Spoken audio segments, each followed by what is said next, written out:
तो दोस्तों e commerce आप शुरू करना चाहते हो और आपको नहीं पता कि उसमें क्या क्या डॉक्यूमेंट लगने वाले हैं, तो ये वीडियो आपके लिए है। मैं आपको प्रॉपर बताऊंगा कि कौन कौन सा डॉक्यूमेंट लगेगा, जीएसटी से लेके प्रॉपर अकाउंट क्रिएशन तक, और मैं आपको बताऊंगा कि फर्स्ट ऑर्डर आने तक क्या क्या फेस करना पड़ता है। आपको प्रॉपर अपनी जर्नी बताऊंगा, कैसे मैंने जीएसटी बनवाया है, कौन कौन सा डॉक्यूमेंट लगा है, मेरा जो अकाउंट बना है वो अकाउंट में क्या क्या चीज़ लगा है, बैंक अकाउंट, पैन कार्ड क्या सही होना चाहिए क्या नहीं होना चाहिए, नाम मैच मिसमैच, सारी चीज़ डिस्कस करने वाला हूं। अगर आप ढूंढ के परेशान हो कि क्या क्या मैं डॉक्यूमेंट बनवाऊं, तो ये वीडियो आपके लिए है। वीडियो को देखने के बाद मैं आपको गारंटी देता हूं कि आपको कोई और वीडियो देखने की नहीं जरूरत पड़ेगी कि मुझे क्या क्या बनवाना है। तो दोस्तों, अगर आप मीशो, फ्लिपकार्ट, अमेजोन किसी भी मार्केट प्लेस पे अपना प्रोडक्ट बेचना चाहते हो, सेल करना चाहते हो, तो आपको जो डॉक्यूमेंट लगने हैं, सबसे मेजर चीज़ होती है जीएसटी। 80 से 90% लोग दोस्तों जीएसटी नहीं बनवा पाते क्योंकि डॉक्यूमेंटेशन बहुत हार्ड है। ठीक है, खुद से अगर करोगे तो बहुत परेशान हो जाओगे, किसी सीए को अगर आप हायर करोगे तो आसानी से कर ले जाओगे। तो जीएसटी बनवाना कितना भी हार्ड हो, इस वीडियो को देखने के बाद आपका जीएसटी आराम से बन जाएगा। प्रॉपर एक्सेल सीट के साथ मैं एक एक चीज़ आपको बताऊंगा कि ये चीज़ लगेगा। तो ई कॉमर्स वाले ध्यान से देखें, चाहे वो मीशो पे, फ्लिपकार्ट पे, अमेजोन, किसी पर भी सेल करने का माइंड बना रहे हो तो उनको प्रॉपर गाइड करूंगा मैं, आराम से बना ले जाओगे। मैं ई कॉमर्स शुरू करने के लिए सोचा, उसके बाद यूट्यूब पे छान मारा, पूरा चैट जीपीटी, यूट्यूब, हर एक जगह कोने कोने छान मारा, मुझे क्या क्या बनवाना है, क्या क्या लगना चाहिए। 10 दिन मेरे खर्च हो गए। 10 दिन परेशान होने के बाद कुछ खास क्लियर मुझे नहीं पता चला, पूरे यूट्यूब पे छान मारा मैंने। उसके बाद क्या किया, मैंने एक सीए हायर किया। अब सीए से मैंने पूछा कि क्या क्या डॉक्यूमेंट बनवाऊं मैं, तो सीए ने मुझे जो जो रेकमेंड किया मैंने सारे डॉक्यूमेंट बनवाए। दोस्तों, डॉक्यूमेंट मैं आपको बिल्कुल भी लाइव दिखा रहा हूं। तो दोस्तों, ये रहा पहला डॉक्यूमेंट जो सीए के रिकमेंडेशन से मैं बनवा के लाया, तहसील से जाके बनवाया। ये है किरायानामा, यानी कि जिसे कहते हैं रेंट एग्रीमेंट। ठीक, ये बनवा के लाया क्योंकि मेरी कोई पर्सनल प्रॉपर्टी नहीं है, प्रॉपर्टी तो पिताजी की है, तो उस पर भी आपको रेंट एग्रीमेंट, किरायानामा बनवाना पड़ेगा क्योंकि वो आपके नाम पे नहीं है। अगर आप अपने नाम पे जीएसटी बनवाना चाह रहे हो तो ठीक है, तो आप एक दूसरे इंडिविजुअल हो, पिताजी एक दूसरे इंडिविजुअल हैं। दोस्तों, इसी का दूसरा डॉक्यूमेंट है शपथनामा, नोटरी। तो दोस्तों, बेसिकली ये बनवाना पड़ता है कि आपने कितने दिन से कितने दिन तक का और किस प्राइस में पूरा रेंट एग्रीमेंट लिया है, कितने दिन तक की ये पूरी रेंट एग्रीमेंट की डील है वगैरह, ये सारी चीज़ें, दोनों लोगों का सिग्नेचर, दस्तखत ये वगैरह रहता है। उसके बाद ये बड़ी बड़ी मोहर हो, ये सब लगी रहती है। ये हो गया डॉक्यूमेंट। हमारा दूसरा डॉक्यूमेंट है ई स्टैम्प। ठीक है, ई स्टैम्प में प्रॉपर लिखा रहता है कि किसने आपको रेंट एग्रीमेंट दिया है और पार्टी जो है जिसने लिया है रेंट एग्रीमेंट, उसका नाम, प्रॉपर सब कुछ लिखा रहता है, प्रॉपर स्टैम्प लगा रहता है, सबकी सिग्नेचर हुई रहती है दोनों पार्टी की।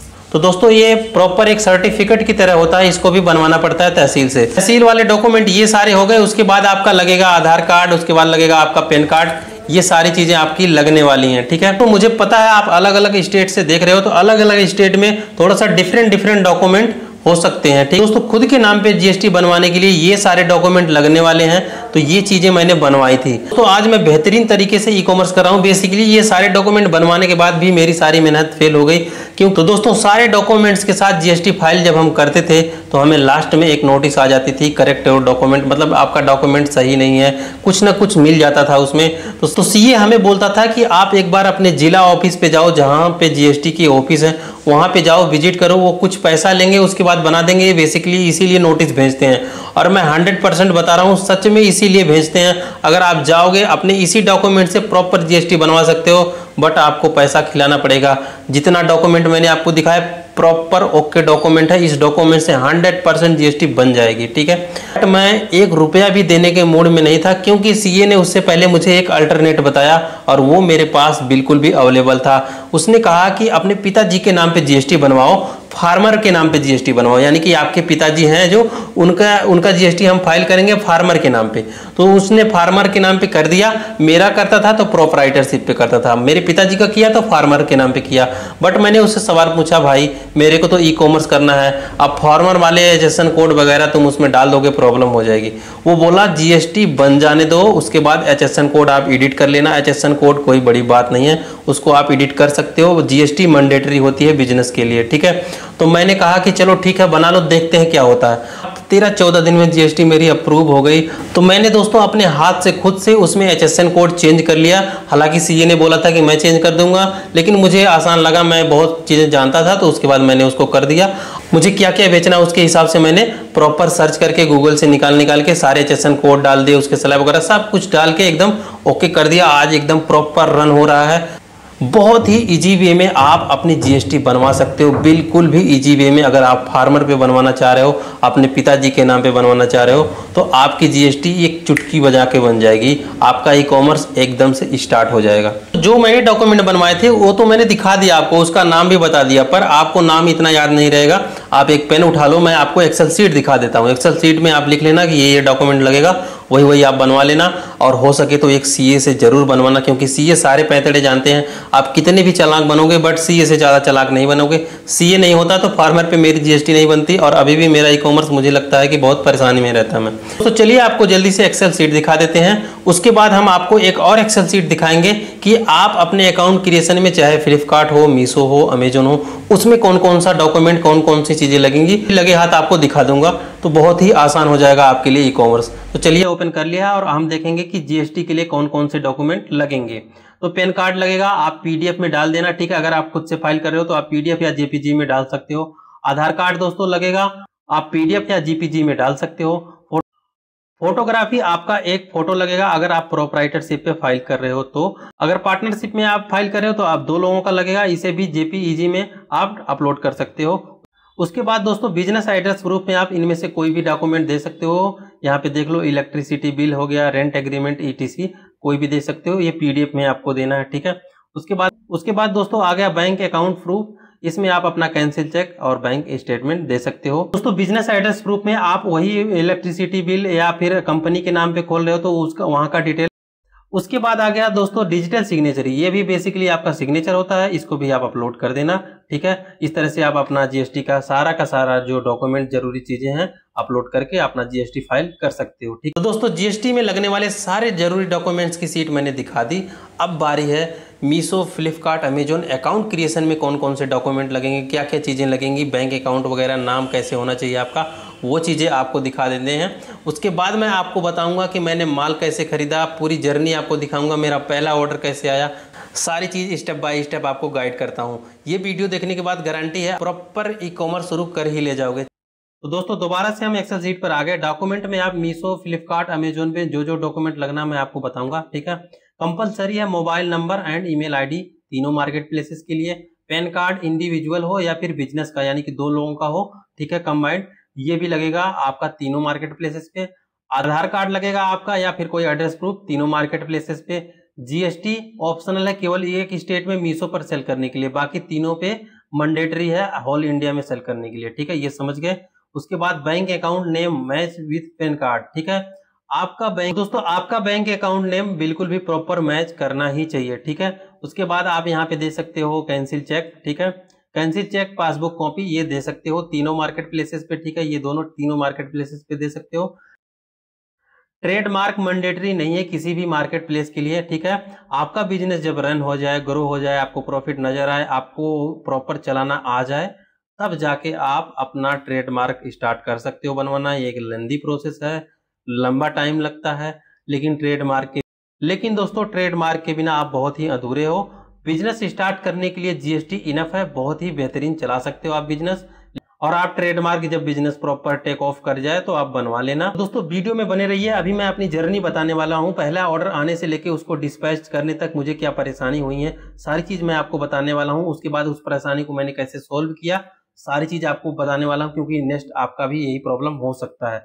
तो दोस्तों अब बात करते हैं मेरे पहले ऑर्डर की। मेरा पहला ऑर्डर जब आया था दोस्तों, बहुत ही ज़्यादा खुशी हुई थी, एक्साइटमेंट नेक्स्ट लेवल की थी।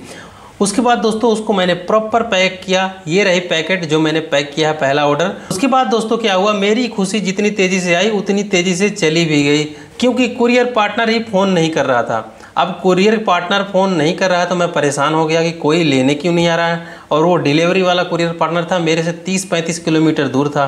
अब मैं क्या करूं? तो दोस्तों जब कोई रिसीव नहीं कर रहा था तो मैंने गूगल मैप से क्या किया, डिलीवरी ऑफिस का पता किया। अब इसी तरह से आप भी पता कर सकते हो अगर आपका ऑर्डर रिसीव नहीं हो रहा है।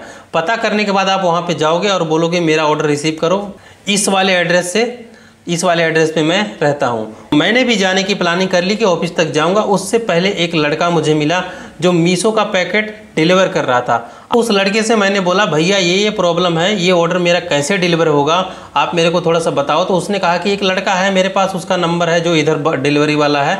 तो हर एक लॉजिस्टिक वाले एक दूसरे को जानते हैं, अमूमन जानते रहते हैं। दोस्तों उससे नंबर लिया और फ़ोन किया तो वो बोला मैं कल आऊँगा, उस एरिया में आऊँगा, वहाँ तक आऊँगा, आपको वहाँ तक आ जाना है। तो मेरे घर से 2 किलोमीटर की दूरी पे बोला मैं वहाँ तक आ जाऊँगा। दोस्तों वहाँ तक वो अगले दिन आया और मैं पैकेट लेके गया और मेरा पैकेट डिलीवर हुआ।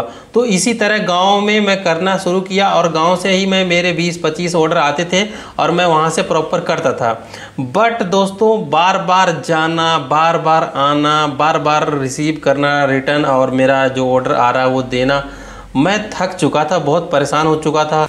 फिर प्रोडक्ट ख़त्म हो जाते थे तो बार बार दिल्ली आओ, दिल्ली से फिर ले जाओ। उससे पहले मैं दोस्तों नोएडा में बहुत दिन से काम कर रहा था, मेरा प्रॉपर रूम वगैरह था, मेरे को कोई दिक्कत नहीं थी। मैंने सोचा नोएडा वाले लोकेशन पे अपनी आईडी मूव की जाए, सब कुछ मूव किया जाए। तो नोएडा में दोस्तों मेरा जहाँ रूम था मैंने वहाँ पर सारा अपना एड्रेस वहाँ का डाल दिया, प्रॉपर मूव हो गया, अप्रूव हो गया। फिर मैं घर से निकल लिया, ईजिली रूम तक आ जाता है। और यहाँ पे ईजिली सारे लोग बराबर कॉल करते रहते हैं, बस आपका ऑर्डर टाइम पे रेडी रहना चाहिए, आप डिलीवर नहीं कर पाओगे। यहाँ पे प्रॉपर डिलीवरी होती है, मुझे कोई एफर्ट नहीं लगाना पड़ता कि मैं डिलीवरी के लिए उनको कॉल करूँ, वो लोग खुद कॉल करते हैं और सारा पैकेट यहाँ से उठा के ले जाते हैं। दोस्तों मेरा काम बिल्कुल भी आसान हो गया जैसे ही मैंने नोएडा से ये सारा काम करना शुरू किया। बहुत ही अच्छा बिजनेस रन कर रहा है यहाँ से, ठीक है। तो दोस्तों ये रही मेरी पूरी जर्नी, ई कॉमर्स स्टार्ट करने से लेके पूरा स्ट्रगल सब कुछ मैंने बता दिया। हाँ एक चीज़ आप नोट करना, अगर आप जीएसटी बनवाते हो तो आप अपने ही स्टेट में किसी भी पिन कोड से आप अपना डिलीवर कर सकते हो। आपका ये भी सवाल होगा, मुझे पता है, ठीक है, मेरा भी यही सवाल था। तो मैंने बहुत कुछ पता करके यहाँ पे एड्रेस मूव किया, तो प्रॉपर चल रहा है, कोई दिक्कत नहीं, बहुत ही ज़बरदस्त चल रहा है। तो इस तरह से आप अपना ई कॉमर्स ज़बरदस्त चला सकते हो। मैंने प्रॉपर हर एक चीज़ स्टेप बाय स्टेप आपको गाइड करने की कोशिश करी है। कोई चीज़ आपको अगर लग रहा हो कि ये चीज़ मिस हो गया है तो आप कमेंट करना, मैं आपको कमेंट में रिप्लाई दे दूंगा। तो दोस्तों मैं अपनी स्टार्टिंग की जर्नी में हर एक ई कॉमर्स वाले यूट्यूबर पे कमेंट किया था, किसी ने प्रॉपर रिप्लाई नहीं दिया। दोस्तों बहुत इक्के दुक्के रिप्लाई देते हैं, लेकिन मैं यही सब सोच के पूरी हेल्प करना चाहता हूँ आपकी। 100% रिप्लाई दूंगा। मेरा ये वीडियो बनाने का बेसिकली ये मकसद था कि बहुत लोगों का काम आसान हो जाए ई कॉमर्स शुरू करने को लेके। बहुत लोग शुरू करना चाहते हैं, बहुत लोग दम तोड़ देते हैं दोस्तों जीएसटी बनवाने में। तो ये वीडियो बहुत ही ज़्यादा डीप मैंने बनाई इसलिए। तो दोस्तों अगर मेरे वीडियो से आपको वैल्यू मिली हो तो प्लीज़ अपना प्यार देना बिल्कुल भी मत भूलिएगा। दोस्तों आपकी जिम्मेदारी इस चैनल को सब्सक्राइब करना। यहाँ पे दोस्तों 100% हेल्प ही होती है। इस चैनल का बनाने का मेरा एक ही मकसद है, लोगों की ज़्यादा से ज़्यादा हेल्प की जाए, ठीक है। तो मिलते हैं नेक्स्ट पावरफुल वीडियो में, तब तक के लिए आपका धन्यवाद।